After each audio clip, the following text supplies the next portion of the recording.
எல்லாவற்றையும் தாமதமாக செய்யக்கூடியவர்களுக்கு வேதத்திலிருந்து ஒரு மாதிரி நாம் பார்க்கிறோம். எது ஒன்று என்ன பண்ண வேண்டும் என்றால் முறைக்கு செய்யப்பட வேண்டும். சரியா?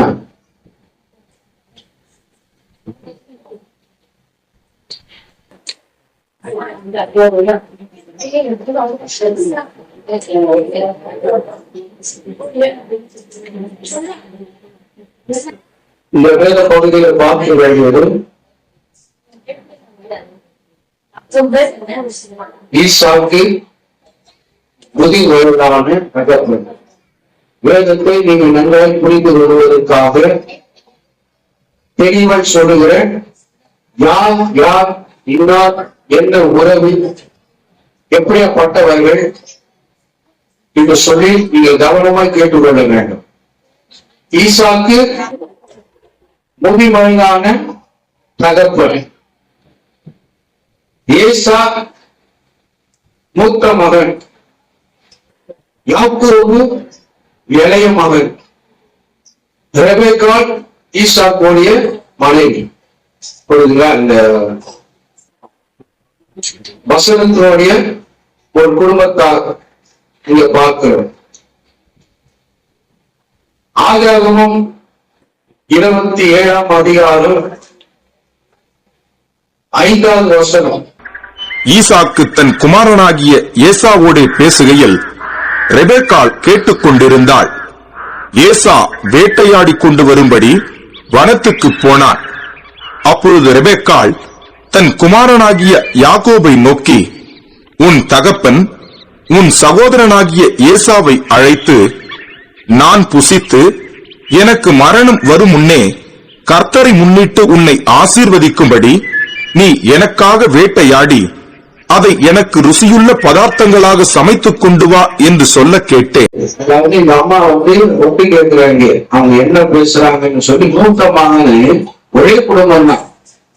ஒரே குடும்பத்துல மூத்த மகனை இப்படியாக நான் ஆசீர்வதிக்க போறேன். இதெல்லாம் முதல் வசனம் சொல்றது. ஈசாக்கு முதிர்வயதாகி அவன் கண்கள் அழைத்து வாவை போன போது என்று சொல்லுது. அவர் வயசாயிடுச்சு, ஆனால் அவருக்கு அப்படி ஒரு இது வந்துச்சு. அதுக்குள்ளாக பிள்ளைங்க என்ன பண்ணிடலாம், கர்த்தரை முன்னிட்டு ஆசீர்வாதத்தை கொடுத்து விடலாம் என்று சொல்லி இருக்கிறார்கள்.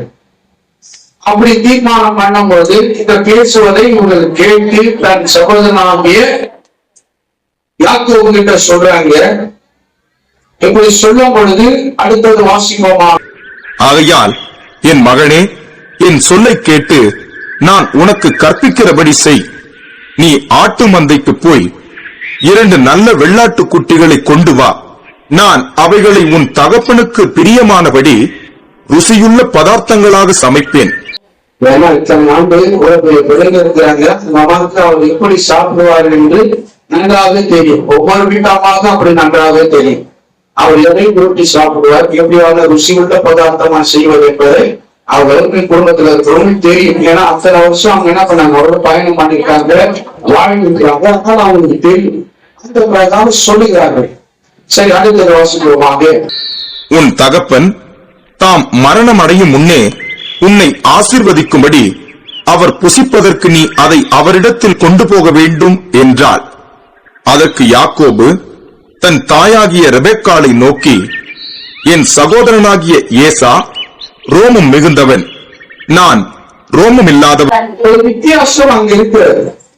ரோமம் நிறைந்தவன். அவங்க கையில பாத்தீங்கன்னா நல்ல பஞ்சம் போன முடிகள் நிறைய இருக்கும். எனக்கு அது போல இல்லை, எனக்கு அந்த ரோமம் இல்லையே, நான் என்ன பண்ணுவேன் அப்படின்னு சொல்லி அவர்கிட்ட சொல்றாரு. அதுக்கு அந்த அம்மா சொல்றாங்க, ஒருவேளை என் தகப்பன் என்னை தடவி பார்ப்பார், அப்பொழுது நான் அவருக்கு எத்தனாய் காணப்பட்டு என் மேல் ஆசீர்வாதத்தை அல்ல சாபத்தை வரப்பண்ணிக் கொள்வேனே என்றான். அதற்கு அவன் தாய், என் மகனே, உன் மேல் வரும் சாபம் என் மேல் வரட்டும். என் சொல்லை மாத்திரம் கேட்டு நீ போய் அவைகளை என்னிடத்தில் கொண்டு வா என்றாள். அவன் போய் அவைகளை பிடித்து தன் தாயினிடத்தில் கொண்டு வந்தான். அவனுடைய தாய் அவன் தகப்பனுக்கு பிரியமானபடி ருசியுள்ள பதார்த்தங்களை சமைத்தாள். பின்பு ரெபெக்காள் வீட்டிலே தன்னிடத்தில் இருந்த தன் மூத்த மகனாகிய ஏசாவின் நல்ல வஸ்திரங்களை எடுத்து தன் இளைய மகனாகிய யாக்கோபுக்கு உடுத்தி வெள்ளாட்டு குட்டிகளின் தோலை அவன் கைகளிலேயும் ரோமமில்லாத அவன் கழுத்திலேயும் போட்டு தான் சமைத்த ருசியுள்ள பதார்த்தங்களையும் அப்பங்களையும் தன் குமாரனாகிய யாக்கோபின் கையிலே கொடுத்தாள். அவன் தன் தகப்பனிடத்தில் வந்து, என் தகப்பனே என்றான்.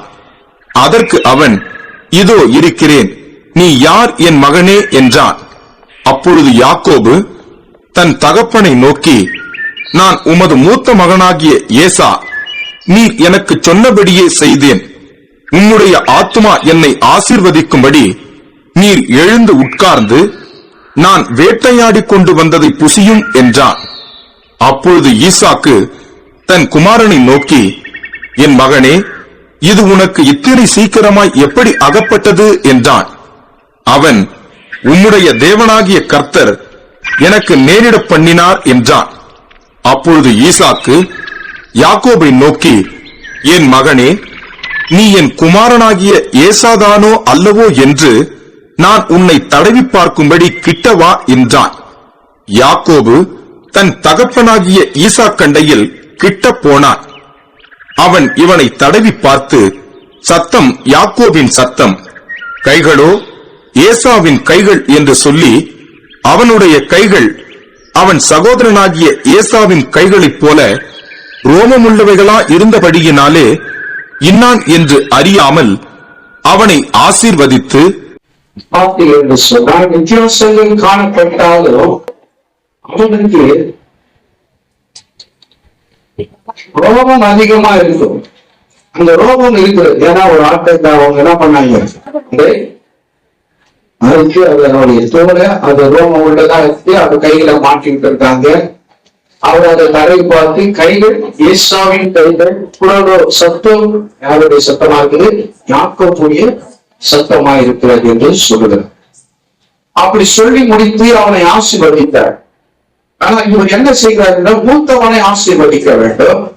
இது தான் தாய் கேட்டு அது என்ன பண்ணார்கள் என்று சொன்னா, இளையவனுக்கு அந்த ஆசீர்வாதம் வரட்டும் என்று சொல்லி யாக்கோபை இவ்விதமாக அவர் ஏற்ற பதார்த்தமாக சடிகரமாக தேவி ஆகிறான்னு அவங்க சொல்றாங்க. இந்த மாதிரி நான் சமைத்து தரேன், நீ கொண்டு போய் அவர்கள் கொடு சொல்லி கொடுத்து அந்த ஆசீர்வாதத்தை இவர் பெற்றுக் கொள்கிறார். இது எதற்காக நான் சொல்லுகிறேன் என்று சொன்னா, இன்றைக்கு 30வது வசனத்தை எவ்வளவு 31வது வசனத்தை எவ்வளவு வாசிக்க கேட்போமாக சுருக்கமாக உங்களுக்கு சொல்லுகிறேன். அவனும் ருசியுள்ள பதார்த்தங்களை சமைத்து தன் தகப்பனண்டைக்கு கொண்டு வந்து தகப்பனை நோக்கி, உம்முடைய ஆத்துமா என்னை ஆசீர்வதிக்கும்படி என் தகப்பனான் எழுந்திருந்து உம்முடைய குமாரனாகிய நான் வேட்டையாடி கொண்டு வந்ததை புசிப்பாராக என்றான். அப்பொழுது அவன் தகப்பனாகிய ஈசாக்கு, நீ யார் என்றான். அதற்கு அவன், நான் உமது மூத்த மகனாகிய ஏசா என்றான். இன்றைக்கு உங்களுக்கு ஆசீர்வாதம் வேணும்னா நீங்க என்ன பண்ண வேண்டும் என்று சொன்னா, விரைந்து ஆயத்தம் உள்ளவர்களாக இருக்க வேண்டும். தாமதமா வந்தீர்கள் என்றால் உங்களுடைய ஆசீர்வாதத்தை நீங்கள் இழந்து போவீர்கள். உங்களுக்கு அது பூரணப்படாது. அது உங்களுக்கு கலக்கத்தோடு இருக்கும். நன்றாய் கவனித்துக் கொள்ளுங்கள்.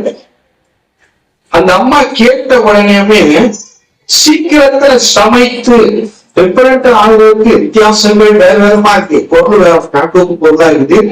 கைகளோ ஏசாவின் கைகளை போல இருக்குது என்று சொன்னாலும் அது சீக்கிரத்துல செய்து கொடுத்ததுனால அந்த ஆசீர்வாதத்தை அவன் பெற்றுக் கொள்வதற்கு முன்பதாக நீ பெற்றுக் கொள்ள வேண்டும் என்று சொல்லி அந்த அம்மா விரைந்து செய்தத அவர் புசித்து யாக்கோபை ஆசீர்வதித்தார்.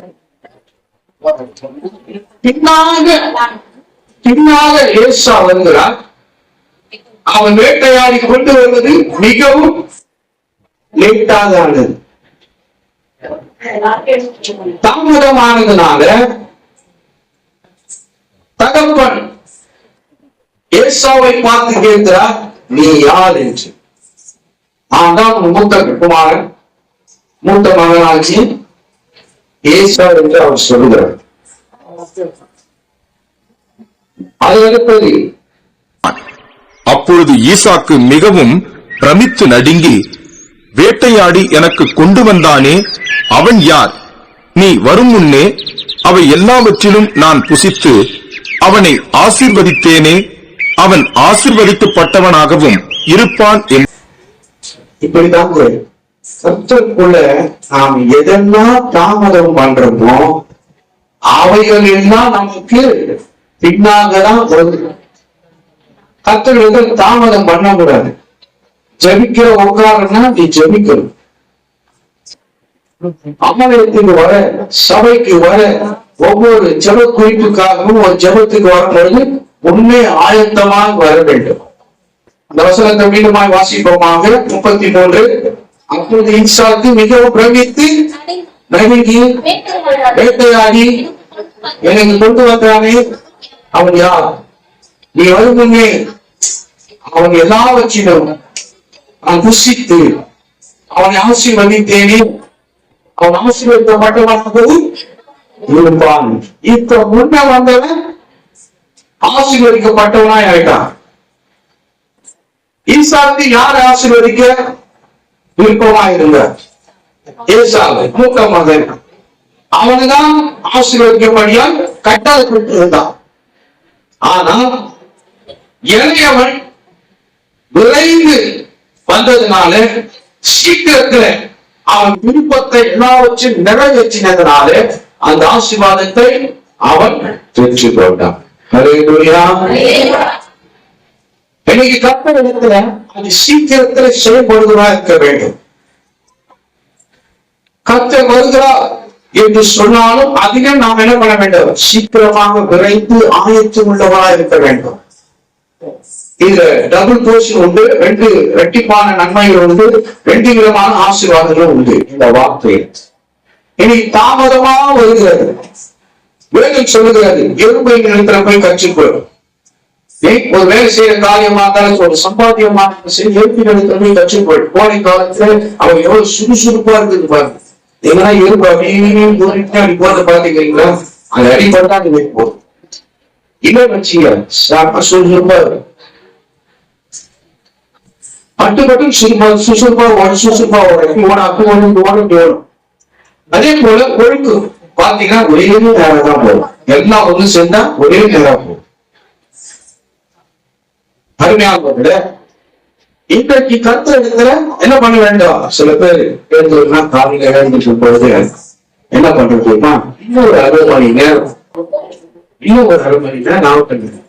மணி 5 தானே வருது, 5:30 என்ன பண்ணும்? ஜோம் பண்ண 5:30 6 மணிக்கா ஜோம் பண்ணு.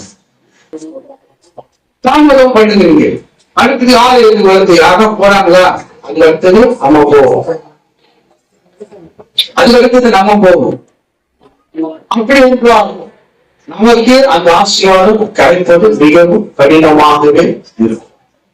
என்ற ஆசீர்வாதத்தை பெற முடியாது, என்ற முன்னேற்றத்தை பெற முடியாது. நாமத்துக்கு மகிமைப்படுறவர்கள் ஆயத்தம் உள்ளவர்களாக இருக்க வேண்டும். அடுத்தது வாசிப்போமாக. 34. ஏசா தன் தகப்பனுடைய வார்த்தைகளை கேட்ட உடனே மிகவும் மனம் கசந்து உரத்த சத்தமிட்டு அலறி தன் தகப்பனை நோக்கி, என் தகப்பனே, என்னையும் ஆசீர்வதியும் என்றான். நம்ம இஷ்டமா வருது, நம்ம இஷ்டமா போறது, நம்ம நினைச்சா ஜோம் பண்றது, நம்ம நினைச்சா தூக்கிறது, ஜோம் பண்றது இல்லை, ஆலயத்துக்கு வர்றது இல்லை, ஜெப கூடுகைக்கு வர்றது இல்லை, பாசிட்டிவ் ப்ரேயருக்கு வர்றது இல்லை, 7 நாள் கூட்டம் வச்சா அதிகம் போது நம்ம என்ன பண்றது இல்லை, வந்து செபிக்கிறது இல்லை. இப்படி நாம தாமதம் பண்ணும் பொழுது ஏசா தன் தகப்பனுடைய வார்த்தைகளை கேட்ட உடனே மிகவும் மனம் கசந்து சத்தமிட்டு அலறி எத்தனை இது பாருங்க, எத்தனை வார்த்தை இருக்குது பாருங்க. நான் அந்த வார்த்தையை கேட்ட உடனே மிகவும் மனம் கசந்து உரத்த சத்தம் இட்டு தன் தகப்பனை நோக்கி, தகப்பனே ஆசீர்வதியும் என்று இந்த நபருக்கு போயிடும். அங்க கர்த்தரை ஆராதித்துட்டு ஸ்தோத்திரம் பண்ணிட்டு நாம அந்த ஆசீர்வாதத்தை பெற்று போறதை காட்டிலும் அப்ப என்ன பண்ண முடியுமா? மனம் கசந்து உரத்த சத்தம் இட்டு அதுக்கப்புறம் நாம என்ன பண்ணோம்? அந்த ஆசீர்வாதத்தை கேட்டு கேட்டு கேட்டு கேட்டு வாங்குற நம்பிக்கை. யாக்கோபு அப்படியா சீக்கிரமா வந்தாரு, என்ன செய்யணுமோ அதை செஞ்சாரு. அதை அவர் சுகந்த வாசனையாக தேவன் ஒருவருக்கு சமமாக அது காண்பிக்கிறது. அவர் புசித்தார், திருப்தி அடைந்தது, அவரை ஆசீர்வதித்தார். போயிட்டார். அவர் என்ன அழுத்தாரு, உறங்காரு, மனம் கசத்தாரு, கதறினாரு, அலறினாரு, எழுந்தா ஒண்ணுமே இல்லை. ஆனா ஏசா கருவாய் வேண்டுகிறது என்று சொன்னால் அவருடைய போக்குவரத்து எதுவும் சரி கிடையாது. அதே சமயம் அதெல்லாம் போனா கூட கடைசியா ஆசீர்வதிக்கும் பொழுது அந்த ஆசீர்வாதத்தை பெற்றுக்கொள்ளும் பொழுது கூட அவன் தாமதப்படுறான். இப்ப மந்தையில இருந்து ஒண்ணு பிடிச்சிட்டு வந்து விரைந்து மந்தையில 2 ஆட்டை பிடிச்சிட்டு வந்து அவன் சமைத்து கொடுத்தது அவன் ஆசீர்வதித்தார். இவன் போய் அதை சுற்றிக்கிட்டு தேடி பிடிச்சிட்டு வர்றதுக்காக போறான். அதுக்குள்ள நேரம் போயிடுச்சு. இன்னும் அப்படிதாங்க கற்றுக்குள்ள இருக்கும் பொழுது ஆசீர்வாதத்தை பெற்றுக்கொள்வது நாம சுலபமா தெய்வம் வைத்திருந்தாலும் அவன் ரொம்ப கடினப்படுத்துது. பாருங்க, இவன் போய் சுற்றி திரும்பி வந்து அப்பா வந்து விண்ணப்பம் வச்சு கதறி ஜோப்பான். அதுக்கப்புறம் அவங்களிடத்துல கேட்டு மன்றாடி கொண்டே இருக்க வேண்டிய சூழ்நிலைக்கு உருவாக்குறது. அவங்கதான் அந்த 34 சொல்லி ஏசா தன் தகப்பனுடைய வார்த்தைகளை கேட்ட உடனே மிகவும் மனம் கசந்து உரத்த சத்தம் இட்டு அலறி தன் தகப்பனை நோக்கி, என் தகப்பனே என் ஆசீர்வதி, என் ஆசீர்வதி. இப்படிதாங்க நாம செஞ்சிருக்கோம். இன்னைக்கு ஆராதனை வருவது ரொம்ப லேட், ஓவர் லேட், ரொம்ப தவறு. அப்ப ஏசாவை போல என்ன பண்ண வேண்டும்? ஆண்டவரே என்னை சுகப்படுத்தும், ஆண்டவரே என்னை பலப்படுத்தும், ஆண்டவரே என்னை ஆசீர்வதி, இதுல இருந்து என்னை மீட்டு விடும். என்ன பண்ண வேண்டுமா? மிகவும் மனம் கசந்து உரத்த சத்தம் விட்டு அலறி தன் தகப்பனிடத்துல கேட்க வேண்டும். சீக்கிரமா செயல்படும். அதே போல ஆவிக்குரிய ஜீவியங்களை பார்த்துக்கிறீங்களா? கிறிஸ்து வருகிறார் என்றால் அதுக்கு நாம் என்ன பண்ண வேண்டுமா? இருக்க வேண்டும். 10 கனிகள், அதுல 5 கனிகள் என்ன பண்ணாங்க? ஆயத்துக்குள்ளவரா இருந்தாங்க. எப்போ டோர் ஓபன் ஆகும் பார்த்தாரு, எப்போ கதவு தடக்கம் என்று சொல்லி கதாண்டியா அப்படியே ஒட்டி கொண்டிருக்கிறார். கதவு திறந்தவங்க உள்ள முடிந்துருவாங்க போகுது. ஏன்னா அந்த அளவுக்கு ஆயத்தமாயிட்டாங்க.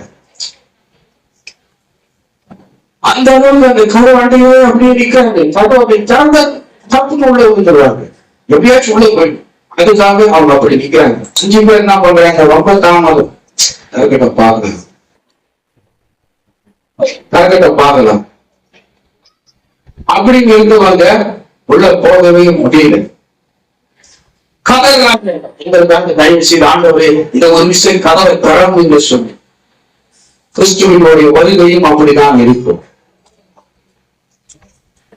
உலகத்தில் இருக்கும் பொழுது உனக்காக வைத்து திறந்து வைத்த இந்த சபையிலே நீ எவ்வளவாக தாமதம் பண்ணு, எத்தனை விதமான தாமதம் பண்ணு, எந்த காரியத்திலாம் நீ தாமதம் பண்ணு, கர்த்தருடைய காரியத்தில் நீ விரைந்து செயல்பட்டியா?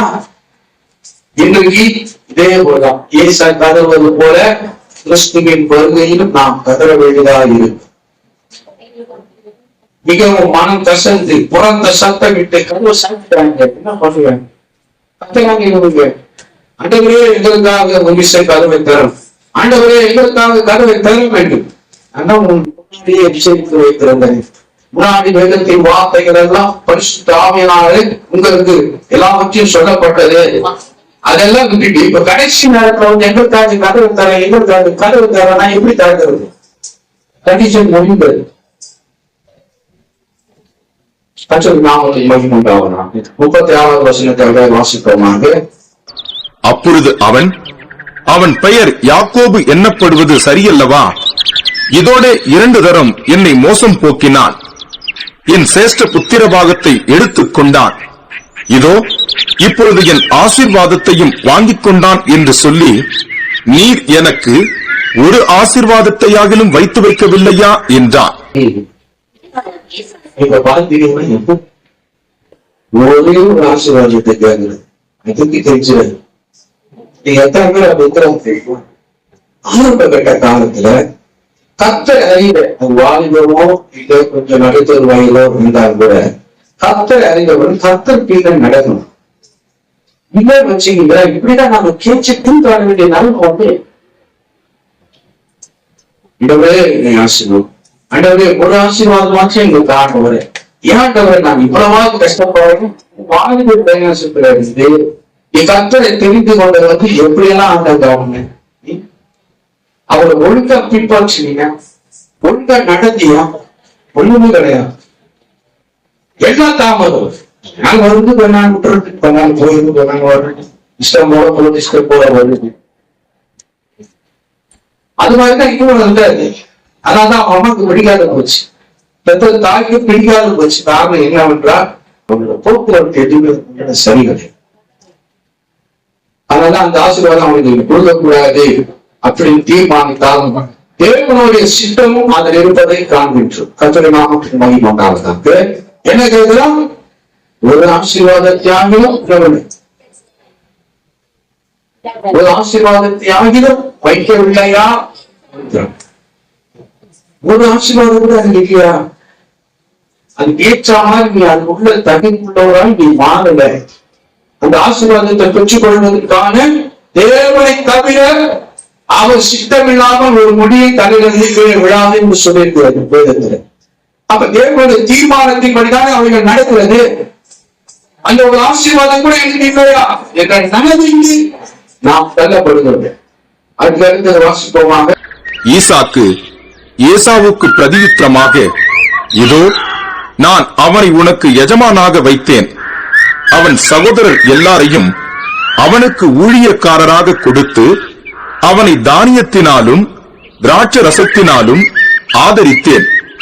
இப்பொழுதும் என் மகனே, நான் உனக்கு என்ன செய்வேன் என்றான். என்ன செய்வது எதனால உன்னை ஆசீர்வதிக்கிறது இருக்கிற ஆசீர்வாதத்தை எல்லாம் அவன் கொடுத்துட்டேன். கர்த்தரிடத்துல எல்லாவற்றிலும் தாமதமா இருப்பது.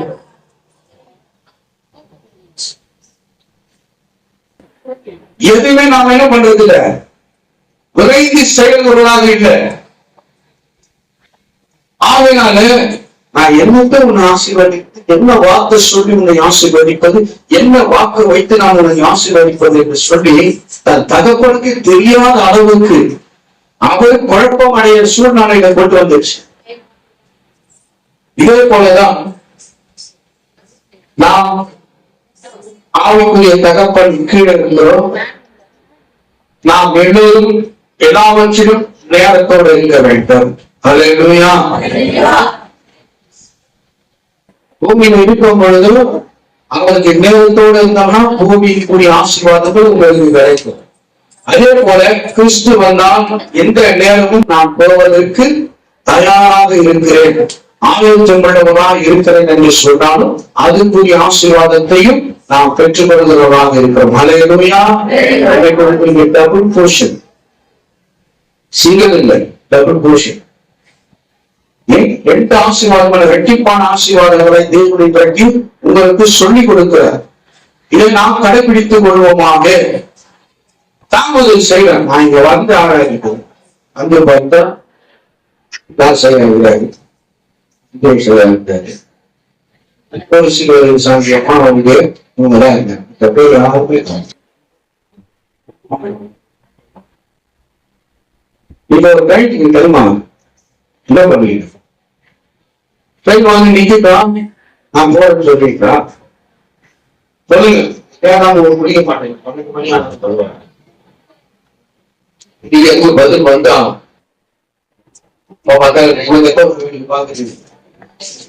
சொல்லுங்க, உங்களுக்கு ஒரு ஊருக்கு போறீங்கப்பா, எத்தனை மணிக்கு போவீங்க ரயில்வே ஸ்டேஷனுக்கு? 60 ரூபா முன்னாடி போயிருக்கீங்க. ட்ரெயின் போச்சுன்னா நீங்க சில பேர் புக் பண்ணிருக்கீங்க, இல்ல டிக்கெட் எடுத்துட்டு வருவீங்க, போய் டிக்கெட் எடுக்கணும், இல்ல வந்து இடம் பிடிக்கணும் அப்படின்னாக்கா நீங்க பண்ணது எல்லாமே எல்லாருடைய ஐடியாவும் வேஸ்ட் ஆகுது. நீங்க தீர்மானம் எல்லாம் பண்ண திட்டமும் அதுல வேஸ்ட் ஆகுது. அப்ப என்ன பண்ணுவீங்க? சீக்கிரமாக போயிடுவீங்க. ஒரு எஜமான இருக்கிறாரு, டைம் பிக்ஸ் பண்ணி பஞ்சு வைக்கணும். பஞ்சு வச்சாதான் நீங்க வேலை செஞ்சதுக்கு அர்த்தம்.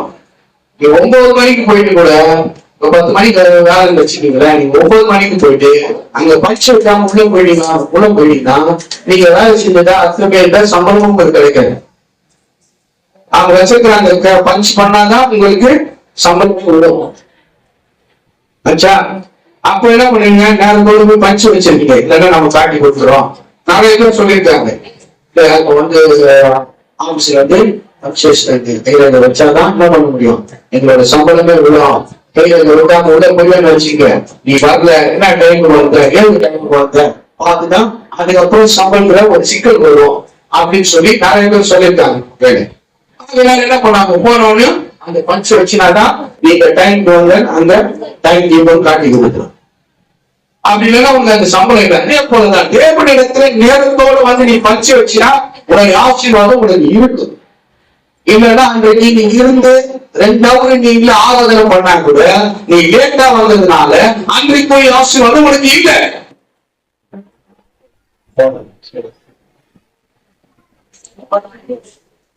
அப்ப உலகத்துல இருக்கிற ஒரு எஜமானிக்கு இவ்வளவு பயம், இவ்வளவு நடுக்கம். உன் தாய் கர்ப்பத்திலிருந்து உன்னை எடுத்து உன்னை பராமரித்து ஆசீர்வதித்து உன்னை வழிநடத்தி வைத்திருக்கிறவர்களுக்கு ஆசை. அப்ப ஏசாவு போல என்ன பண்ண வேண்டாம்? பதற்றம் அடைந்து உலக சத்தமாக கத்தி கூப்பாடு போட வேண்டிய சூழ்நிலை தான் நமக்கு வாழ்க்கையில வந்து கொண்டே இருக்கும். சரிங்களா? உலகத்தில் இருக்கிறவனை காட்டிலும் உள்ளத்தில் இருப்பவர் பெரியவர். ஹல்லேலூயா. அப்படி யாருக்கு பயந்து கொடுக்கிற, யாருக்கு பயப்படுற, யாருக்கு நடுக்கிற? உலகத்தில் இருக்கிறவனுக்கு தான் நடுக்கிற, தேவனுக்கு நடக்கிற. கர்த்தர் நாமத்தின் மகிமை உண்டாவதாக. எனக்கு மலேசியாவிலோ அழைப்பு வந்தது, வேலைக்காகவும் சரி ஊழியத்துக்காகவும் சரி, ரெண்டுத்துக்கு எனக்கு அழைப்பு வந்தது. என் கூட இருந்த சிக்ஷோன்ற ஒரு தம்பியை நான் என்ன பண்ணேன், எனக்கு முதல்ல மலேசியாவுக்கு போ, எனக்கு ஊழியம் இருக்குது, நான் ஊழியத்தை விட்டு நான் தம்பி நான் சொன்ன போல இல்லை, எனக்கு பாஸ்போர்ட் இல்லை, நான் போக முடியாது. சரி பரவாயில்ல அப்படின்னு சொல்லி பாஸ்போர்ட் இல்லைங்க, அதனால வந்து யாரும் அவங்க வர முடியாது அப்படின்னு சொல்லிட்டு எனக்கு அது ஒரு சாதகமா போச்சு. ஏன்னாக்கா போயிட்டு பார்க்கறதுக்காக நம்ம போனோம்னா ஊழியத்தை யார் செய்யணும்? போயிட்டு அப்படியே அப்படியே டெவலப் பண்ணாடி நம்ம வேற வழியில போயிடுவோம், வேற லெவல் ஆகிடுது. ஆனா நமக்கு அது தேவையில்லை. உலகத்தில் இருக்கிறவங்க காட்டி என் உலகத்தில் இருப்பவர் பெரியவர். ஜோசோட பாஸ்டர் பிரேம்குமார் இறந்துட்டாரு. அவரு என்ன பண்ணாரு, வாயா நம்ம மலேசியாவுக்கு போலாம் ஊழியத்துக்குன்னு சொல்லிட்டு அவரு இருக்காரு. அவர் அடிக்கடி போயிட்டு ஒரு சபையை விட்டுட்டு போடுவேன். அவங்க ஒய்ஃபு தான் இருப்பாங்க. அவர் அப்பப்போ போயிடுவேன். அவர் விடுவாரு. எனக்கு சின்னதோ பெருசோ ஊழியத்துல எனக்கு இருக்குதோ இல்லையோ, ஆனா இவன் ஊழியத்தை விட்டு நான் என்ன பண்ண மாட்டேன், வெளியே வர மாட்டேன். நீங்களே போயிட்டு நீங்களே வாங்க போனாரு. அதுக்கப்புறம் என்ன ஆச்சு, மனுஷன் சுத்தமாகிட்ட சாபையும் எனக்காக இதை சொல்றேன்னா, நம்ம தேவன் நமக்கு கொடுத்தது, நம்ம கொடுத்த பொறுப்பையும் நமக்கு கொடுத்த வேலையும் நமக்கு கொடுத்த நேரத்தையும் எல்லாவற்றையும் தேவனுக்கு என்று பயன்படுத்த வேண்டும். ஹல்லேலூயா. பணம் சம்பாதிக்கிறது இப்ப கூட நான் சம்பாதிச்சு பெரிய பிரச்சனையே இல்லை. ஆனால் அது தேவனுக்கு விரோதமாக இருக்கும், நமக்கு தேவையாக நாமத்துக்கு மகிமை உண்டாவதா. அருமையானவர்களே, ஏசாவை போல நாம கர்த்தருடைய காரியத்துல தாமதமா பண்ணோம்னா நம்ம எந்த விதமான ஆசீர்வாதத்தை பெற்றுக்கொள்ளும். நம்ம என்ன பண்ணணும், கதறிட்டு அழுதுட்டே இருக்கும், மனம் கசந்து கொண்டே இருக்கணும். ஒரு ஆசீர்வாதத்தினால எனக்கு தாண்டது, ஒரு நாள் எனக்கு சுகப்படுத்தாண்டவரே, ஒரு நாள் இதை பலப்படுத்தாண்டவரே என்று சொல்லி நாம் கதறிக்கொண்டே போகாது. சில பேர் நேரத்தோடு வருவார், ஆனால் உள்ளத்துல ரகசியத்தை சொல்ற கேட்டு உலகத்துல அப்படிதான் இருக்கும். நம்ம வந்து யாருக்கும் நம்ம சீக்கிரமா வந்துடும், நமக்கு தெரிஞ்சு இருக்கும். நாம வந்து அம்மா கத்தனை மாத்திரம் பார்க்கணும். அப்ப அதனால உங்களோட ஆசீர்வாதம் சீக்கிரமா வந்து எடுத்து கொடுக்க.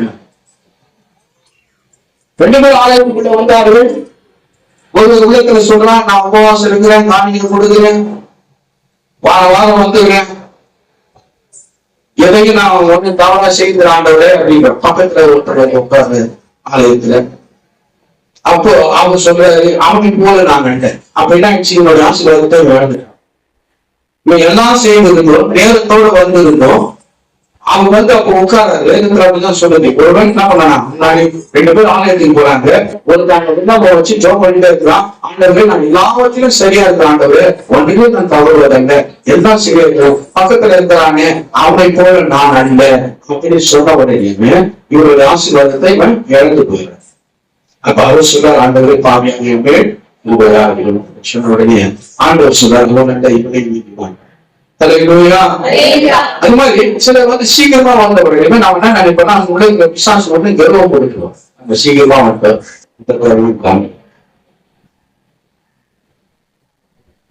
ஆளுக்கு வருது அப்படின்னு நம்ம நினைக்கும் போது நம்ம ஆசீர்வாதத்தை இப்படி சீக்கிரமா வந்தாலும் என்ன பண்றோம், நம்மளோட எண்ணத்தினால ஆசீர்வாதத்தை இன்னைக்கு எல்லாத்துக்கும் சீக்கிரமா போயிடணும். ஆனா ஆலயத்துக்கு மாத்திரம், காரியத்துல மாத்திரம், அனைவரு விஷயத்துல மாத்திரம் நாம ரொம்ப தாமதமா செய்யறோம். ஏன் அப்படி என்ன உங்களுக்கு பிரச்சனை? அதாவது சொல்லுங்க, என்னால தீர்க்க முடியுமா பாக்குறேன். ஏன் அப்படி லேட்டா வருவீங்க? என்ன பிரச்சனை சொல்லுங்க. குழந்தை பிரச்சனை எல்லாம் குழந்தை நான் ஒரு ஆயிரத்துல சொல்லுங்க, ஏன் லேட்டா வருவீங்க? லேட்டா வர்றதுக்கு என்னதான்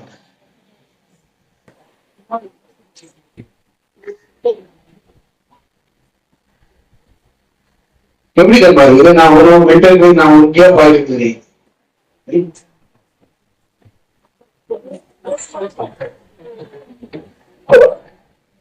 எல்லாம் சேர்ந்து ஆளாதுக்கு தான் ஆளாது. சொல்லுங்க, அந்த பார்த்து அவங்க குசி போய் தெரியல.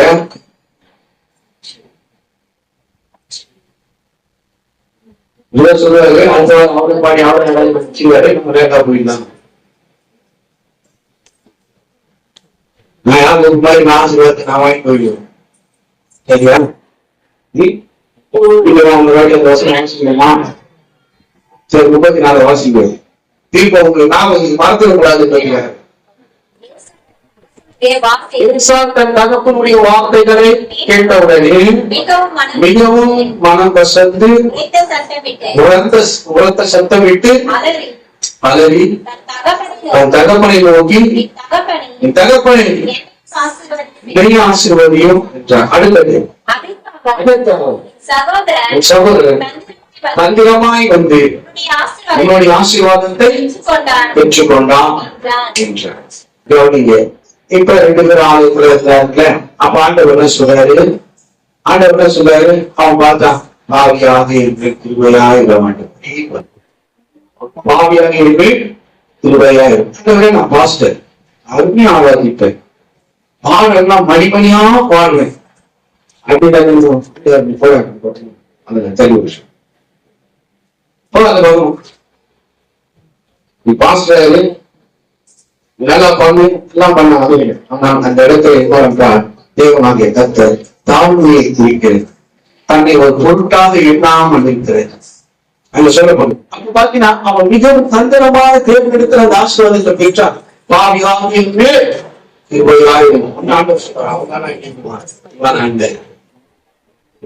உபவாசம் இருக்கிறான், ஜபத்துக்கு தவறாம வருகிறான், அன்னைக்கு கொடுக்கிறான், எல்லாம் செஞ்சாங்களோ. அவன் சொன்ன வார்த்தை என்னன்னா, எந்த சாட்டான் அவனை போல நான் அப்படின்னு சொல்லி. அப்ப அவன் சீக்கிரமாக பிரயோஜனம் இல்லை, அவன் எல்லாம் கொடுத்தும் பிரயோஜனம் மாட்டேன். யாரையும் சாப்பிட்ட இவர் என்ன பண்ணாரு? பாவியாக இருப்பேன், 20,000 தன்னை தாழ்த்தி சொன்னதுனால அப்படியே. இதே போலதான் யாக்கோபாக்கு மிகவும் தந்திரமாக அந்த ஆசீர்வாதத்தை அவன் பெற்றுக்கணும். இப்ப இங்க பாக்குறோம், தகப்பன் சொன்ன உடனே என்ன பண்றானா? மிகவும் மனம் கசன். இப்ப நாம மனம் கசந்து கசந்து அழுகிறோம். ஏன் மிகவும் சத்தமிட்டு தேவனிடத்துல நாம் ஜெபிக்கிறோம் என்று சொன்னா காரணம் என்னவென்றால் கத்துக்கிறது எல்லாமே தாமதம், எல்லாமே தாமதமா செய்யணும். கத்த செய்த நன்மைகளை கூட நாம என்ன பண்றது சொல்றது கிடையாது. அதுக்கும் ஒரு தாமதம், அது ஒரு நாள் குறிக்கும். செய்யக்கூடாது. ஒரு கூட்டம் வைக்கணும்னா அதுக்கு ஒரு தாமதம், வீட்டு கூட வைக்கணும்னா அதுக்கேற்ற நேரம் வரணும். சொல்லுவான், நீ சாப்பாடு ஆகி போடணும், எல்லாம் செய்யணும், இல்லாம எப்படி செய்யணும், தெளிப்போடு எல்லாவற்றையும் தாமதமா பண்ணி பண்ணி பண்ணனா ஏசாவை போல மனம் கசந்து உரத்த சத்தம் விட்டு அடிக்கடிக்கு விண்ணப்ப வச்சு ஜெபம் பண்ணிட்டு வந்தாரு. அவங்க அம்மா சொன்னபடி சமைத்து கொண்டு வந்ததை வச்சா அதுல கஷ்டப்பட்டாங்க. ஏதாவது என்ன கஷ்டப்பட்டாங்க, குடும்பங்களை வெளியில போய் வேட்டையாடும். அவனுக்கு வேட்டை நல்லா ஆடுது. போட்டு செடிகள் எல்லாம் போயிட்டு அங்க போய் வேட்டையாடிக்கும். வீட்டுல உட்காந்து உட்காந்தா அம்மா சமைத்து கொடுக்குறாங்க. குழந்தைகளை வச்சுட்டு இந்த டைமிங் தான் போய் வச்சுட்டு உடனே ஆசீர்வாதம் போயிட்டு வாங்கிட்டு தாமதமா இருக்கிறவங்களுக்காக வைக்கப்பட்ட இந்த காரியத்தை குறித்து நாம் இங்க பாக்குறோம். கதறாம், எழுதுறாம், ஒரு ஆசீர்வாதம் சொல்லி கேட்டோம். அருமையானவர்களே, அதே போலதான் அந்த 5 கன்னிகளை குறித்து சொல்லப்பட்டிருக்கிறது. அவர்கள் வெட்டியா இருந்தாங்க, ஆணையத்தோட இருந்தாங்க, ஜென்மத்தோட இருந்தாங்க. எந்த நேரமும் கதவு திறக்கப்படும், இந்த நிமிஷம் கூட கதவை திறக்கப்படும் என்று சொல்லி நேரத்தோடு காத்துக் கொண்டிருந்தார்கள். போயிட்டேன் அப்படி கடந்தது போயிட்டேன். வேதத்தை வாசித்து பாருங்க, மத்திய 25 வாசித்து பாருங்க. இப்ப போய் கடைக்கு போயிட்டேன். அம்மா கூட ஒரு நேரத்துல அப்படிதான் ஆராதனை நம்பி டீ கடைக்கு போட்டு அப்படியே டீ சாப்பிடுறது, ரெண்டு போன சாப்பிட்டு அப்படியே வருது. பாட்டி சாம் சுந்தராயன் பசங்க கேட்பாரு, யாரு அந்த பசங்க பிரசங்கத்தை கேட்கும் போது இங்க வருவாங்க பார்த்தீங்களா, டேவிட் அவங்கதான் அவர் பிரசங்கம் பண்ணிப்பாரு. எதுங்க டீ கடை சர்ச்சை, டீ கடையில போய் டீ சாப்பிட்டு போட்டாக்காரு. நான் பிரயர்ல மட்டும் தண்ணியை தவிர வேற எதுவுமே நான் சாப்பிடவே மாட்டேன். இன்னமும் எனக்கு பழக்கம் இருக்கு. பிஸ்கெட் கூட சாப்பிடுவேன். டீ சாப்பிட்டேன்னா தண்ணி குடிப்பேன், அவ்வளவுதான். மற்ற எது பிஸ்கெட் சாப்பிடுறது, இது சாப்பிடுறது, என்னதான் பசி எடுத்தாலும் சரி எழுந்தெல்லாம் போகவே மாட்டேன். கதவு பூட்டப்படும், நீ வந்து போனா பூட்டிட்டீங்க. அவன் கிறிஸ்து வந்து போயிட்டாரு, புடிஞ்சு போச்சு. அவர்கள் கேட்டேன், ஊழியம் செய்யறீங்க, உங்களுக்கு அவங்க சம்பளம் கொடுக்குறாங்க அப்படின்னா அந்த மாதிரி கிடையாது. அவங்க உங்களுக்கு சம்பளம் கொடுக்குறாங்க. ஒரு பிரசங்கம் பண்றாரு, நீ போய் போட்டோ டீ குடிச்சுக்கிறீங்க அவ்வளவுதான் சொல்றதுக்கு சொல்லிட்டு முடிஞ்சவனதான் கேட்டேன். எப்பமா நான் பிரசங்கத்துல ஏந்து போக மாட்டேன். 2 சரி பசங்க ஏந்தெல்லாம் போகவே கேட்டுட்டே இருக்கிறோம். அதே சமயம் நின்றுட்டே கேட்டுருக்கோம், உட்கார விட மாட்டேன். இந்த பார்த்து யாருன்னா பாஸ்டர் வந்து உட்காருங்க, ஏன்னு சொல்லி உட்கார வைத்தாதான் உட்காரு. இதெல்லாம் வந்து நான் பெருமைக்காக சொல்லவில்லை. ஏனென்றால் கத்திரட்டு அப்படின்னு ஆயத்தமா இருக்கணும். பிரசங்க கேட்பேன், அந்த சபையில ஆண்டவர் வருவாரு, வந்து பார்த்த உடனே ஆயத்தமா இருக்கிறவங்க அவர் தான் அறிவார். பாஸ்டர்களுக்கு தெரியாது, அவர் அறிஞ்சுவார். அறிஞ்ச உடனே என்ன பண்ணாரு, அவர் போகும்போது நீ இருக்க மாட்டாங்க. நீ போனா டீ போகும் சாப்பிட்டு போயிருந்தா எப்படி இருப்பாங்க சொல்லுங்க. சில பேர் பண்றது கொஞ்ச நேரம் பார்த்துன்னா கொஞ்ச நேரம் பசி எடுத்து நேரம் பண்ணுங்க, என்ன பண்ணுங்க வெளியே போயிட்டு அப்படி ஒன்றும் தெரியாது, என்ன மொழிக்கிற ஒன்றும் தெரியாது, போயிட்டு ஒரு 20 ரூபா தூக்கி சாப்பிட்டு உட்காந்து. அந்த நேரத்தில் கிறிஸ்து வந்தாரு, என்ன பண்ண முடியும், ஒரு நீங்க முடியாது கூலி. அந்த அம்மா அங்க வந்தாங்க. அந்த நேரத்துல இயேசு கிறிஸ்து பிரசவம் பண்ணாரு. அந்த அம்மா நிகழ முடியாத கூலியை பார்த்து சுகம். அந்த வாரம் அந்த அம்மா வராங்க, இல்ல பிரசங்கம் பண்றாங்க, வீட்டுக்கு போயிடலாம் சொல்லிட்டு அந்த அம்மா போயிருந்தா அந்த சுகத்தை அவங்க பெற்றுக்கொள்ள முடியுமா? முடிச்சிருக்காரு. அவங்க வாரம் வாரம் ஆயத்தமா இருந்ததுனால அவரோட கூடு நிபந்தனை. இதுதான் சபைக்குள்ள மட்டும் பெரும்பாலும் போகல. அந்த 5 கண்ணிக்கு ஆயத்தமா வந்துட்டாங்க. வந்த உடனேயும் அவங்க கையில அந்த எரிபொருளுக்காக எண்ணெய் இல்லை என்று சொல்லி திருப்பி அவங்க போய் வாங்க போனாங்க. கிறிஸ்து வருகிறார். சில பேர் அப்படிதான், நான் செத்த பொழுது ஆண்டவரை ஏற்றுக்கிறேன், அப்ப அவர் கூட்டு போயிடுவாரு. சாவர நேரத்துல நான் கிறிஸ்துவ ஏற்றுக்கிறேன், அப்ப என்னை கூட்டு போயிடுவாரு. தாமதம் பண்ணாரு. ஆயத்தம் உள்ளவர்களா இருக்கு. எதற்கு விசுவாசிக்கிறீங்க? ஆயத்தம் உள்ளவர்களா இருக்கு. இந்த உலகம் மிகவும் போராடி கொண்டேதான் இருக்கும். போராடி கொண்டுதான் இருக்கணும். போராட்டத்துல நிறைய அந்த கோடியா சம்பாதிச்சு வச்சார். அவர் எத்தனை இட்லி சாப்பிடுறீங்க? ஒரு இட்லி 2 இட்லி அது சாப்பிட முடியாது. நிறைய சாப்பிட முடியாது. அவ்வளவுதான். 45 வயசுல அவருக்கு கிட்னி மாற்றப்பட்டது. கிட்னி போனா அது 20-25 வருஷம் தான் வேலை செய்யும். திருப்பி 25 வயசுல அது அவங்களுக்கு திருப்பி நாசம் போயிடுச்சு. திருப்பி அது வேற ஒருத்தருடைய கிட்னி எடுத்து வச்சா இன்னும் ஒரு 20 வருஷம் இருந்தா ஆனால் ரொம்ப சீரியஸான ஒரு கண்டிஷன். ஆனால் சாப்பிட முடியாது. ஒரு இட்லி 6 இட்லி அவ்வளவுதான் சாப்பிட முடியும். அதனால உலகத்துல இருக்கிறதுலாம் நமக்கு சாதகமா இருக்க நினைக்காதீங்க. கத்தோடு இருப்பதுதான் நமக்கு சாதகம். அல்லேலூயா. எவ்வளவு கோடியா சம்பாதிச்சாலும் இருக்காது. ஏன் நீங்க பாருங்க, செய்திகளை பாருங்க. பணம் இருந்தா நல்லா சுகபோகமா வாழ்றாங்க நம்ம நினைக்கிறோம். அப்படி கிடையாது. எவ்வளவு குழப்பங்கள் இருக்கு, எவ்வளவு பிரச்சனைகள் இருக்கு தெரியுமா? எல்லா வாழ்க்கையில இருக்கு. நீங்க டாப்ல இருக்கக்கூடிய விஜய் கூட சரி, அவங்க குடும்பத்துல ஒரு குழப்பம் இருக்கு. தாய் தகப்பனாரோட மனைவியோட எல்லாத்திலும் குழப்பம் தான் செய்யும். பணம் மட்டுமே வாழ்க்கை அல்ல. தேவனுடைய நாமத்தின் மகிமை. எதற்காக சொன்னா இதெல்லாம் அவங்க பத்தி பேசுறதுக்காக அல்ல. நம்ம புரிந்து கொள்ள வேண்டும். சிலர்லாம் பணம் இருந்தா போதும், நல்லா வாழ்க்கை. பணம் இருந்தாலும் நீங்க நல்லா வாழ முடியாது. கிறிஸ்து இருந்தாதான் நீங்க நல்லா வாழ முடியும். அல்லேலூயா. நீங்க ஆனந்தமா இருந்தால்தான் கிறிஸ்துவில் வரும் பொழுது உங்களை அழைத்துக் கொள்வதற்கு எளிதா இருக்கும். புரியுதுங்களா? அந்த நேரத்துல போய் நான் ரட்சிக்கப்பட்டுறேன், அந்த நேரத்துல போய் நான் ஞானஸ்தானம் எடுத்துட்டு வந்துடுறேன், அந்த நேரத்துல போய் நான் சபையில போய் உட்காந்து கர்த்தர் நல்லா ஆரம்பிக்கிறேன், கிறிஸ்து வர நேரம் ஆயிடுச்சு, என்னை கூட்டு கொண்டு போவாங்க, அவனை விட்டுதான் போவேன், கூட்டு போக மாட்டேன். அப்பதான் போய் ஞானஸ்தானம் எடுக்குது. அப்பதான் போய் நான் சபையில ஆராதிக்க போறேன். அப்பதான் நான் ரட்சிக்கப்பட்டுறேன். இந்த நேரத்தில் ரட்சிக்கப்பட்டேன். கிறிஸ்து வருகை தெரியும். அந்த ரிசல்ட்டை கேட்ட உடனே நான் ரட்சிக்கப்பட்டுறேன்னா அதெல்லாம் அபவாதம்.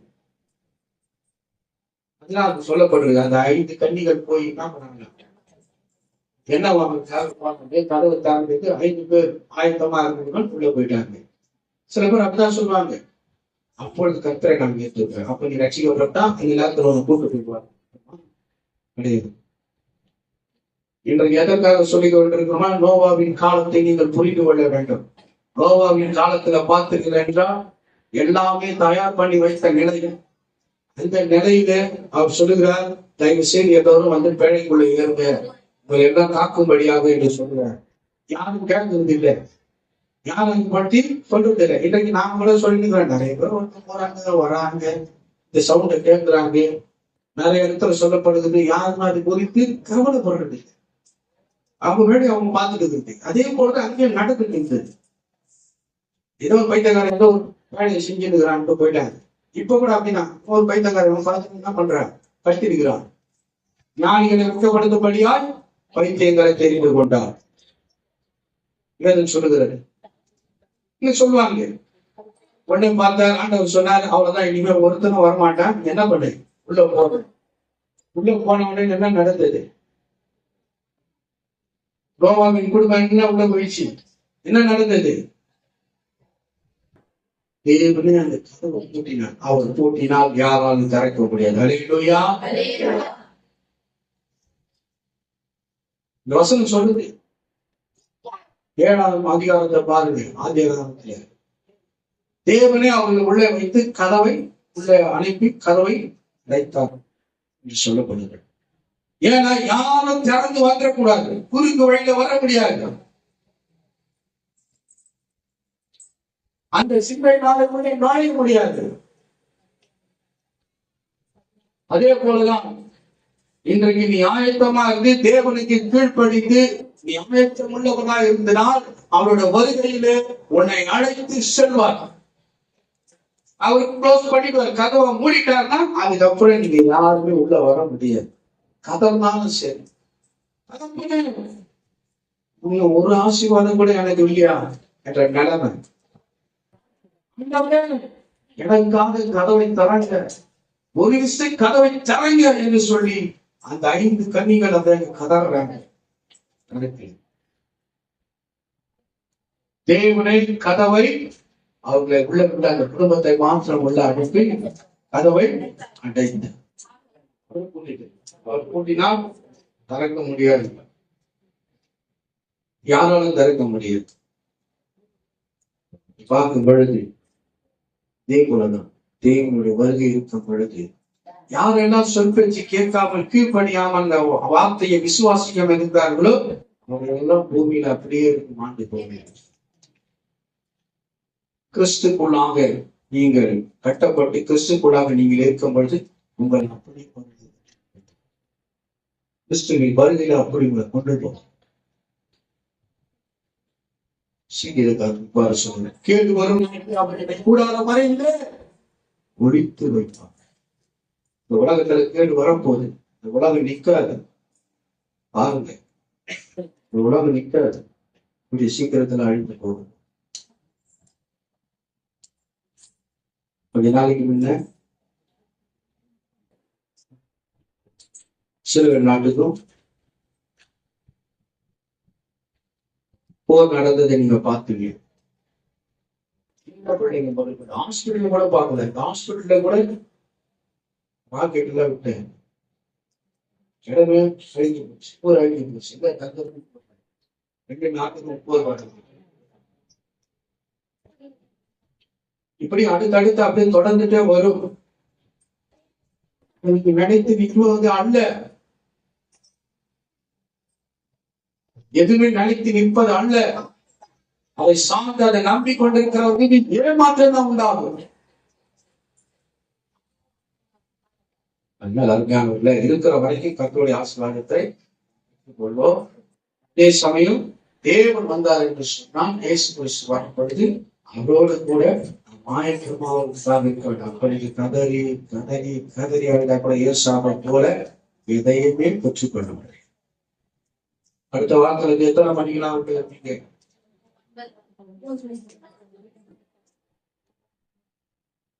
9 மணிக்கெல்லாம் இருப்பீங்களா? வச்சுக்கலாம். வசனம் சொல்லிட்டேன், இதை நீங்க கேட்டு நீங்க செய்வது உங்களுடைய விருப்பம். ஆயத்தமா இருந்தீங்கன்னா நீங்க வெக்கப்படாம கிறிஸ்துவோட கூட வந்துட்டீங்கன்னா எனக்கு ரொம்ப சந்தோஷம்.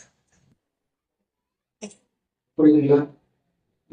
நாங்க விதைத்த விதைகள் இன்றைக்கு வெவ்வேறு இடத்துல இருந்தாலும் மிகவும் சிறப்பாக வளர்ந்து கொண்டிருக்கிறது பிள்ளைங்க. அதை நினைச்சு ரொம்ப சந்தோஷப்படுறேன். நான் ஞாபகம் எடுத்துறேன், நான் ரட்சிக்கப்பட்டேன், ரொம்ப சந்தோஷமா இருக்கு. அது போல கிறிஸ்துவின் வருகையில நீங்க எல்லோரும் ஏமாந்து போயிடக்கூடாது. இப்ப பாக்குறீங்க, இப்ப நான் கஷ்டப்படுறேன், நான் வேதனைப்படுறேன், நான் துக்கப்படுறேன் அப்படின்றீங்கள, அதை காட்டில் கைவிடப்பட்ட நடைமுறை இருந்தா அது ரொம்ப மோசமா இருக்கு. அதான் வேதம் சொல்லுகிறாங்க, கடைசி வரைக்கும் நினைத்திருப்பவனே என்ன பண்ணுவானா? ரட்சிக்கப்படுவான். இல்லை என்றால் எல்லாரும் பார்க்கலாம் அவன் நிலைமை ரொம்ப பரிதாபமா இருக்கும் என்று வேதம் சொல்லுவான்.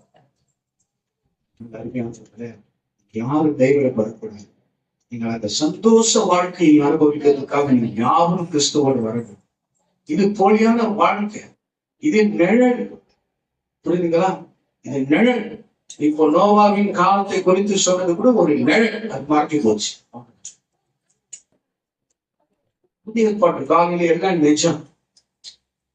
ஆகினாலே அந்த நிஜத்தை தான் நாம் நாட வேண்டும். பொய்யை நம்பிக்கை இந்த உலகம் பொய் சும்மா வச்சிருக்கிறது, அழிவுக்காக வச்சிருக்குது இந்த உலகம். இது பொய்யானது. இந்த சரீரம் எப்படி பொய்யானதோ இந்த உலகமும் அப்படி பொய்யானது. இப்ப இருப்பேன், நான் மறைஞ்சிட்டேன்னா இங்க மறைஞ்சிடும். ஏன்? அவளுக்கு அது பொய். அதே போலதான் இந்த உலகமும் பொய்யானது, அழிவுக்கென்றே உருவாக்கப்பட்டது. இதுல மனிதர்களுடைய ஞானத்தினால அவருடைய அறிவுனால என்ன பண்றாங்க, எல்லாவற்றையும் பிரம்மாண்டமா செய்து கொண்டிருக்கிறார்கள், கண்டுபிடிக்கிறார்கள். என்ன செய்வார், என்ன வேதம் சொல்லுகிறது, நிறைய என்ன பண்ணலாம், விஞ்ஞானங்கள் புரியும் என்று சொல்லிக்கிறாங்க. அதெல்லாம் சரிதான். அதெல்லாம் கண்டு நாம இங்க நினைக்க முடியாது. இயற்கையை தவிர அதை செய்து எந்த விதமான விஞ்ஞானத்தினாலும் அதெல்லாம் அடக்கவும் முடியாது, செய்யவும் முடியாது. ஆனா பாதுகாப்பா இருங்க அப்படின்னு எச்சரிக்கை சொல்லலாம், தவிர வேற செய்ய முடியாது. சமுத்திரத்தின் தண்ணீரை நான் அப்படியே கையில் அழுத்தி கொண்டு ஊற்றி விடுவேன் என்று சொல்லுகிறார். எந்த விஞ்ஞானத்தினால் தடுக்க முடியுமா சொல்லுங்க? கர்த்தர் உருவாக்கின புயல் காற்று கூட ஒன்றையும் செய்ய முடியும். சமுத்திரத்தில் இருக்கிற தண்ணீர், கடல் தண்ணீர் அப்படியே மண்டி ஊற்றிடுவேன்ற பூமியை ஒரு விஷயம் நான் அசைப்பேன் என்று சொல்லுகிறேன். இதெல்லாம் வசனம் இருக்கு. வேற எந்த மனுஷனாலும் இப்படி சொல்ல முடியுமா? இவ்வளவு தைரியமா சொல்ல முடியுமா?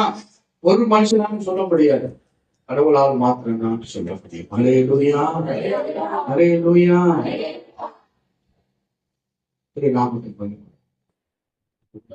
இந்த கஷ்டம், பாடு, துக்கம், துயரம், வேதனை எல்லாவற்றையும் மறந்து அங்கே மகிழ்ச்சியாக நாம் இருக்கும்படியாக தான் கிறிஸ்து சிலுவைக்கு போறோம். உணர்ந்து நேரத்தோடு என்ன செய்யப்படுவோம், கர்த்தருடைய வருகை மாத்திரம் நாம் இங்க ஆசீர்வாதமா இருப்போம். அதே போல அவர் வந்த பிற்பாடும் நாம ஆசீர்வாதமா இருப்பதற்காக எல்லாத்தையும் நேரத்தோடு செய்ய. கண்களை மூடி கர்த்தரை நோக்கி பார்ப்போமாக. யாவரும் கண்களை மூடி கர்த்தரை நோக்கி பார்ப்போம். அன்பின் பரலோகத்தின் நல்ல பிதாவே, உமக்கே கொடாகுடி ஸ்தோத்திரம் ராஜா. இந்த நாளிலே தேவனாகிய கர்த்தாவே, ஆமென். ஆண்டவரே, ஏசாவும் யாக்கோபும் குறித்து இந்த நாளிலே ஆண்டவரே எங்களுக்கு ஒரு தெளிவான ஒரு புத்தியை கொடுத்ததுக்காக உங்களுக்கு நன்றி. கொடாகுடி ஸ்தோத்திரம். இன்றைக்கு நான் பிரசங்கம் பண்ற மாதிரியே இல்லை, ஆனாலும் தேவனாகிய கர்த்தர் நீ பண்ண ஆண்டவரே நான் பண்ணல பண்ணட்டும் அப்படி என்று சொல்லிதான் நான் தீர்மானத்தோடு இருந்தேன். ஆனாலும் என் தேவனாகிய கர்த்தாவே எனக்கு உணர்த்தப்பட்ட அதாவது பால் திரும்பி வருவது போல பொங்கி வந்ததுனால இன்றைக்கு நான் இந்த பிரசங்கத்தை பண்ண வேண்டியதாச்சு. ஏன்னா கர்த்தரை மீறி நம்மளால ஒண்ணுமே செய்ய முடியாது. அவர் கையிலதான் கண்ட்ரோல் இருக்கிறது. அவர் என்ன செய்யறாரோ அதுதான் நாம செய்ய முடியும். நம்முடைய சித்தத்தின்படி நாம் ஒன்றுமே செய்ய முடியாது. ஆண்டவரே, உமக்கு கொடாகுடி ஸ்தோத்திரம். இந்த நாளில் வேற ஒரு செய்தியோ வாக்கிய கொடாகுடி நன்றி ராஜா. அவே ஆண்டவரே, என் ஆசீர்வதிக்கும்படியா உன் கரத்தை ஒப்புக் கொடுக்கிறோம். ஒவ்வொருத்தரும் இந்த நாளிலே தேவனாகிய கர்த்தாவே, ஆமென். ஆண்டவர், கர்த்தர் எடுத்த நேரத்தோடு எல்லாவற்றையும் காலத்தோடு நீங்கள் இருந்தீர்கள் என்றால் இந்த உலக பிரகாரமான ஆசீர்வாதத்தை பெற்றுக் கொள்வீர்கள். அதே சமயம் பரலோகத்திற்குரிய ஆசீர்வாதத்தை பெற்றுக் கொள்வீர்கள். நீங்கள் தேவனுடைய பிள்ளை என்று அங்கீகரிக்கப்படுவீர்கள். தேவனால் நீங்கள் கைவிடாமல் உங்களை சேர்த்துக் கொள்வர்களாக இருப்பீர்கள் என்று சொல்லி இந்த வசனத்தின் மூலமா நீ சொல்லியிருக்கிறேன். நாமத்துக்கு மகிமை உண்டாவதாக. ஆமென். ஆண்டவர் உமக்கே கொடாகுடி ஸ்தோத்திரம் ராஜா. கர்த்தருடைய பெரிதான கிருபை இந்த நாளில வழங்கி, ஆமென். ஆண்டவர் கர்த்தாவே, தோழர்களை தேவன் தாமே நீர் ஆண்டவரே ஆசீர்வதிக்கிறவராக இருக்கிறீர்கள் என்று சொல்லி நாங்கள் விசுவாசிக்கிறோம் ராஜா. ஆமென். ஆண்டவரே, உமக்கே கொடாகுடி ஸ்தோத்திரம் ஸ்தோத்திரம் ஸ்தோத்திரம் ஸ்தோத்திரம் ஸ்தோத்திரம் ஸ்தோத்திரம் ஸ்தோத்திரம் ஸ்தோத்திரம். எத்தனை பேர் சொல்றீங்க ஆமென்? ஆண்டவர் கர்த்தாவே ஸ்தோத்திரம். நீங்க நேரத்தோடு வந்து ஆசீர்வதிக்க பிள்ளைகளா இருக்க போகிறீங்களா, இல்ல ஏசா போல ஒரு ஆசீர்வாதம் கூட எனக்கு இல்லையான்னு கதற போறீங்களா அப்படின்னு தீர்மானம் பண்ணி கொள்ளுங்க. அப்படின்னு ஆவியானவர் உங்கள் கைகளிலே அந்த தீர்மானத்தை கொடுக்கிறார். அப்படின்னு ஆண்டவர் கர்த்தாவே ஸ்தோத்திரம். இயேசுவின் நாமத்தினாலே ஆண்டவரே கர்த்தாவே, ஆமென். ஆண்டவர் கர்த்தாவே, நான் ஆயத்தமுள்ளவனாகவும் இருப்பேன். கிறிஸ்துவின் வருகையிலும் ஆமென். ஆண்டவர் கர்த்தாவே, நாளில் ஒரு ஆயத்தம் உள்ளவார்கள்.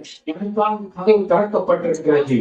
ஆமென். அந்த பரலோகத்தின் கதவு திறக்கப்பட்டிருக்கிறது. ஆமென். ஆண்டவர் கிறிஸ்துவின் வருகைக்கு நான் ஆயத்தமா இருப்பேன். ஆமென். ஆண்டவர் கூட முன்னே நான் கடந்து செல்ல வேண்டும். ஆமென். ஹல்லேலூயா, ஹல்லேலூயா. ஆமென். ஆண்டவரே, உமக்கே கொடாகுடி ஸ்தோத்திரம். அதுதான் ஆண்டவர் சொன்னார், நானே வழியும் சத்தியம் ஜீவனமாக இருக்கிறேன். ஆமென். ஆண்டவர் வழியா, அதான் வாசல், அதான் வழி. அந்த வழிதான் தேவையாக இருக்கிறது. அதுக்குள்ளாக நீங்கள் நுழைந்தீர்கள் என்றால் மிகவும் சுகமாக ஜீவிக்கூடிய ஒரு வாழ்க்கையை உங்களுக்கு அங்க வந்தாதான் தெரியும். சொன்னா புரியாது. கர்த்தரின் நாமத்துக்கு மகிமை உண்டாவதாக. அதுக்கு நீங்கள் ஆயத்தமுள்ளவர்களா இருக்க வேண்டும். ஆயத்தமுள்ளவர்களா இருக்க வேண்டும். கிறிஸ்துவின் வருகை எப்போதா இருக்கும். வாசல் எல்லாம் அழிந்து போகும், எல்லாமே விட்டு போகும். நினைச்சு பார்க்கிறேன். ஒவ்வொரு நாடு அடிவதை அவர் நினைச்சு பார்த்தார்களா? சில நேரத்துல இரவில தூங்கும் போதே ஆண்டவனே மிகப்பெரிய குண்டுகளை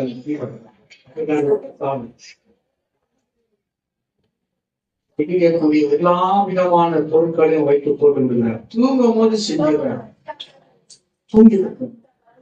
ஹாஸ்பிட்டல்ல என்ன வேதனையோடு இருப்பார்கள். அந்த இடத்துல அவருடைய ராக்கெட் விட்டார்கள், எரிபொருளை போட்டு விட்டார். கவனித்துப்பா, இப்படி அத்துமன் நடந்து கொண்டிருந்த உலகத்துல, அநியாயம் செய்து கொண்டிருந்த உலகத்துல ஒரு நாள் இது சரிபட்டு வராது. இது நேர் வழியில வரவே வராது. எத்தனை சட்டங்கள் போட்டாலும் சரி, எத்தனை விதமான திட்டங்களை தீட்டினாலும் சரி, அநியாயங்கள் நடந்து கொண்டுதான் இருக்கும், அக்கிரமங்கள் நடந்து கொண்டுதான் இருக்கும். அது சொல்வதற்கு வார்த்தை போதாது. ஆகையினாலே நாம் கிறிஸ்துவோடு இருப்பதுதான் நலம். இன்னும் போற காலத்துல கொஞ்சம் கொஞ்சமா நமக்கு எல்லாமே அடிக்கப்படும். உணவுகள் கிடைக்காது. வெறும் பணத்தை சாப்பிட முடியாது. பணம் நிறைய இருக்கும், உணவு இருக்க. ஏன்னா நீ செலவு செய்யறதுக்கான வழி இல்லை. உணவு இருந்தாதானே நீ செலவு செய்யறது. பணம் இருக்கும், உணவு இருக்காது. கொஞ்சம் கொஞ்சமா எல்லாமே அப்படியே அழிந்து கொண்டே வரும். இப்ப பார்த்தீர்கள் என்றால், நாம் செய்திகளெல்லாம் பார்க்கிறோம், சிலரெல்லாம் பேட்டி பேசும் பொழுது பார்க்கிறோம், விவசாயம் செய்வதற்காக இடமே இல்லை. முதல் எல்லா பில்டிங்காய் மாறிச்சு. அப்ப பணம் இல்லை, சாப்பிட்றதுக்கு நமக்கு ஆதாரம். விவசாயம் செய்வதற்கு நிலம் இல்லாமல் போனது. அந்த அளவுக்கு எவ்வளவு பெரிய பிளாட் நீங்க பாருங்க, டிவில பாருங்க, ஒவ்வொரு இடத்துலயும் இவ்வளவு பெரிய பிளாட் கட்டணும்.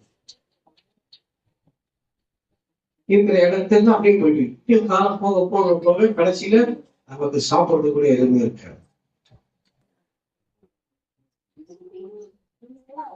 தண்ணி பஞ்ச உடனே கடல் உப்ப கடல் தண்ணீரை குடிநீராய் மாற்ற போகிறேன் என்று சொல்லிட்டாங்க. மழையில வட சுட்டுட்டே போக வேண்டியதுதான். ஒரு நாளும் செய்யப்பட முடியாது. அது கடவுளால மாத்திரம்தான் முடியும்.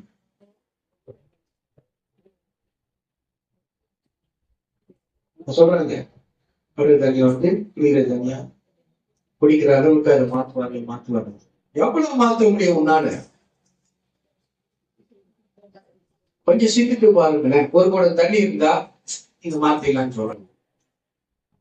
நம்ம ஊரை சுத்தியே முழுவதுமாக கடல் இருக்குது. எவ்வளவுதான் அதுல குடிக்கிற கெமிக்கலை கலந்தாலும், எவ்வளவுதான் குடிக்கிற தன்மையான ருசியா கொடுக்கக்கூடிய மருந்துகள் நீங்கள் அதில் செய்து போட்டால் எவ்வளவு பண்ண முடியும்? திருப்பி அந்த கடல் தண்ணி உப்பு தண்ணி அதுல சேரதான் செய்யும். சும்மா மக்களை ஏமாத்துறதுக்காக அப்படி பாலிசி பண்ணுவேன். இதை எப்படி செஞ்சிருவோம், அதை அப்படி மாத்திடுவோம் அப்படின்னு திரும்பி நடக்கும். நாமத்துக்கு மகிமை தந்தாங்க. ஆனா இந்த உலகம் நம்ம பொய்யாவே வளர்த்து கொண்டிருக்கிறது என்பதை குறித்து நாம் புரிந்து கொண்டு நாம் யாரும் ஆயத்தமா இருப்போம். ஏமாற்றங்களே அப்பொரு சிறப்பான ஒரு வாழ்க்கை. கண்களை மூடி பாருங்க. தேவனுக்கு சுத்தமானால் அதை உங்களுக்கு வெளிப்படுத்துவது மிகவும் சிறப்பான வாழ்க்கை. ஒவ்வொரு நாளும் நீ போராடி கொண்டிருக்க, ஒவ்வொரு நாளும் சரீரத்தோடு போராடி கொண்டிருக்க, ஒவ்வொரு நாளும் மனுஷனோடு போராடி கொண்டிருக்க, ஒவ்வொரு நாளும் கடத்தினால போராடி கொண்டிருக்க, ஒவ்வொரு நாளும் வீட்டாலே உனக்கு சத்து அவர்களோடு நீ போராடி கொண்டிருக்கிறீங்க, வெளியே போராடி கொண்டிருக்கிறீங்க. இவர்கள் எல்லாவற்றிலும் முடிவுகள் இருக்கதான் தேவனாகிய கர்த்தர் ஆண்டவர் வருகிறார். ஹல்லேலூயா, ஹல்லேலூயா. உங்களோட பிரயாசத்தை எல்லாம் விட்டு ஒழிந்திருப்பீர்கள் என்று. பிரயாசம் எல்லாம் ஒழிந்து போகும். அதெல்லாம் விட்டு ஒழிந்தோடி அவர்கள் அங்கே சுகமாக இருக்க மத்த செய்வதற்காக தான் நான் வருகிறேன்.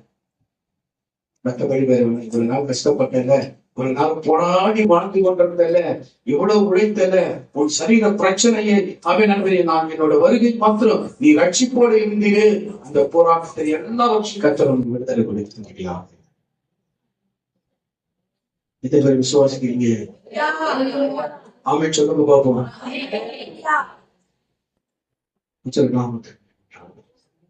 ஆண்டவரே உங்களுக்கு கூடாது ஸ்தோத்திரம். நீ சொல்ல கர்த்தாவே எனக்கு ஏற்படுத்தின அந்த வார்த்தைகளை சொல்லும்படியாக தேவனாக கற்றுக்கலாம் என்று நாம் இதை விசுவாசித்த கிருபைகளை தந்து ஒவ்வொருத்தரையும் ஆசீர்வதிக்கிறேன். ஆமென். இயேசு கிறிஸ்துவின் விலையேறப்பட்ட நாமத்தை நாம் ஜெபிக்கிறோம். ஜீவனுள்ள நல்ல பிதாவே. ஆமென். கர்த்தராகிய இயேசு கிறிஸ்துவின் கிருபை, பிதாவாகிய தேவனுடைய பரிசுத்த ஆவியானவர் அன்பின் ஐக்கியமும் சதா காலங்கள் தொடர்ந்து நம்மோடு காப்பாராக. என் ஆத்துமாவே கர்த்தரை ஸ்தோத்திரி. என் முழுவதும் பரிசுத்த நாமத்தை ஸ்தோத்திரி. என் ஆத்துமாவே கர்த்தரை ஸ்தோத்திரி. சகல காரியங்களையும் ஹல்லேலூயா. ஹல்லேலூயா. ஹல்லேலூயா.